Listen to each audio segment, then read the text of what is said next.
que vai acontecendo também. E aí, por isso, acontece uma ativação das enzimas, a principal delas aí é a clorofilase. Então, olha, comparando a clorofila com os pigmentos carotenoides, aí a gente tem dentro dos carotenoides, o beta-caroteno e o licopeno. Eles são moléculas de carbono, né, cadeias de carbono, e são moléculas bem mais baratas, bem menores, tá? E aqui o que vai acontecendo com os carotenoides ao longo do tempo, né? A degradação da clorofila e a síntese de carotenoides. Então, a gente está vendo os vegetais aqui partirem de um verde, onde eles estão cheios de clorofila, até eles passarem aqui para a formação de um pigmento mais amarelo, alaranjado, como os pigmentos carotenoides. As antocianinas são pigmentos vermelhos, e vermelho, púrpura, violeta. Todos esses compostos que eu estou falando, eles têm alto poder antioxidante também, fazem muito bem para a saúde. Então, os vegetais, além deles nutrirem, né, de trazerem muitos benefícios nutricionais, eles têm essa característica muito legal de trazerem esses compostos que ajudam as nossas células a não oxidarem, né? A gente não pode ficar sem oxigênio, a gente precisa do oxigênio para sobreviver, mas o oxigênio está o tempo inteiro causando mal às nossas células, né? Está oxidando as nossas células. Então, quando a gente pensa em alimentos que, além de nutrir, tragam outros benefícios, os vegetais, eles estão aí dando tudo isso de graça para a gente, né? Quando a gente pensa em antioxidantes, hoje tem muitos cremes, né? De vegetais, né, para reduzir envelhecimento, contra radicais livres, né?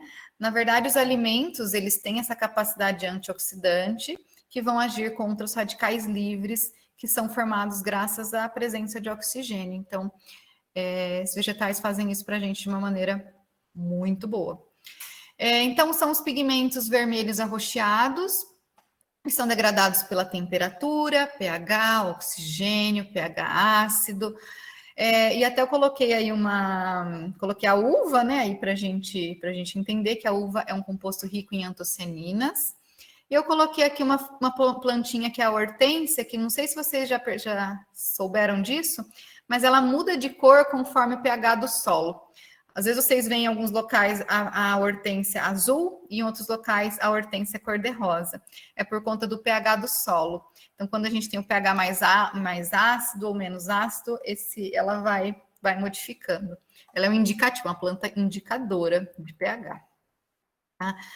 O repolho a gente usa até muito em aula prática, né? Que em cada pH diferente a gente vê como se comportam as antocianinas e as antocianinas, que são esses pigmentos, né?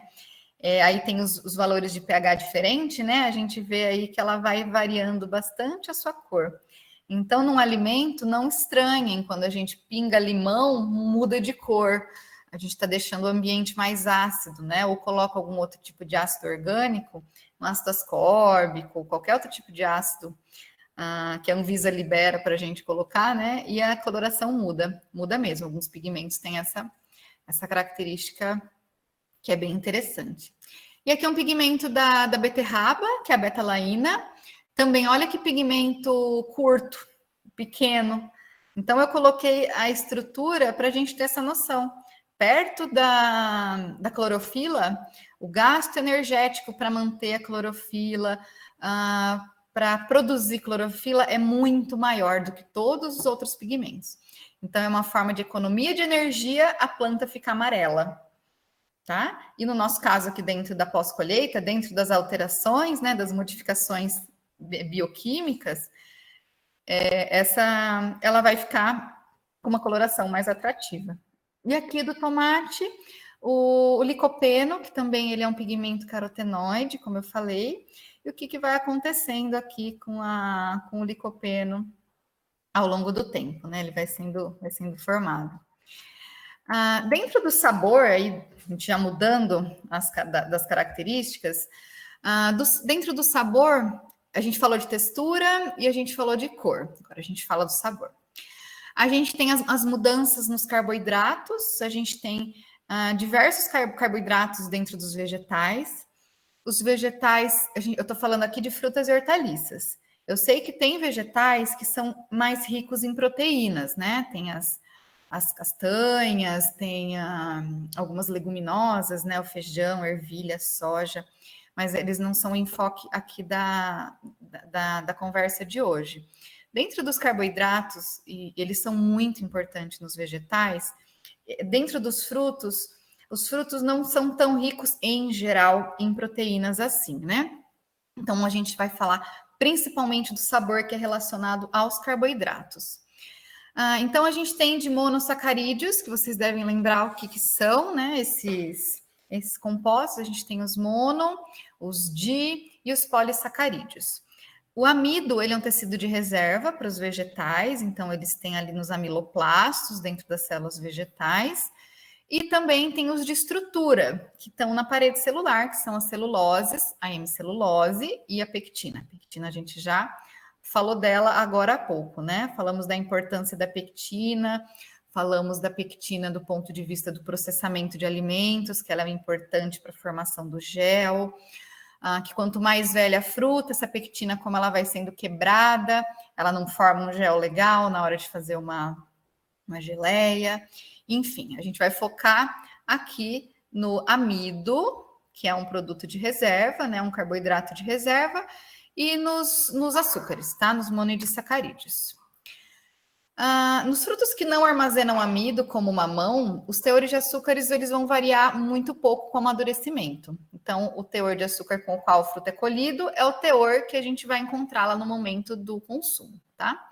Os frutos que acumulam amido normalmente apresentam um aumento na doçura com o processo do amadurecimento por conta da quebra do amido que vai acontecendo aí durante essa etapa. Em pedaços menores, que são os açúcares, né? Então, a gente está saindo de um deixa eu ver se eu tenho aqui as figuras, não. A gente está saindo de um polissacarídeo, então, existem as quebras dessa cadeia. Deixa eu ver se eu tenho aqui antes. Não tenho também. Eu tenho a quebra das cadeias formando pedaços menores, né? Formando açúcares menores, disacarídeos e monossacarídeos, tá? Então, de onde vem o sabor, ou melhor, de onde vem o açúcar das frutas? Vem do amido, vem da quebra do amido, da degradação do amido. Se essas frutas eu as coloco em uma situação de fora da ideal, então eu sei que uma banana tem uma temperatura de armazenamento de 14 graus. Eu pego a banana e deixo fora de uma câmara fria, eu deixo ela a 30 graus, né? A Bavária não chega tão... É uma região mais fria, que eu estou numa região muito quente, mas aqui chega a 40 graus tranquilamente. Se eu deixar essa banana a 30, 40 graus, existe uma teoria que a cada 10 graus que eu aumento a velocidade de metabolismo dos vegetais em 2 a 3 vezes. Então, aquela respiração que estava numa velocidade, que é o ideal para ela, se eu armazeno da maneira errada, isso vai acontecer de uma maneira muito mais rápida. Então, ela vai gastar os açúcares, ela vai quebrar os amidos, vai respirar e utilizar esse açúcar da maneira que a gente não quer. Então, é daí que vocês têm que entender o porquê de compreender, de entender de fisiologia vegetal, de bioquímica do amadurecimento, mas tudo que vocês vão ter que fazer a partir de agora, né, a partir daqui a pouco, depois de formados, a gente tem que pensar que eles são vivos. Eu repito, vou falar várias vezes que a gente tem que lembrar que eles são vivos. Essa é uma tabelinha muito interessante, eu não sei se ela está bem clara para vocês, mas como eu vou disponibilizar, depois vocês deem uma olhada com mais calma.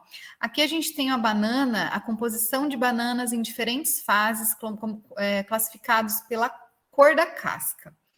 Aqui a gente tem bananas verde, tá? Outra banana verde, verde com traços amarelos, até ela chegar aqui num amarelo com muitos pontos marrons, tá? Uma banana mais passada.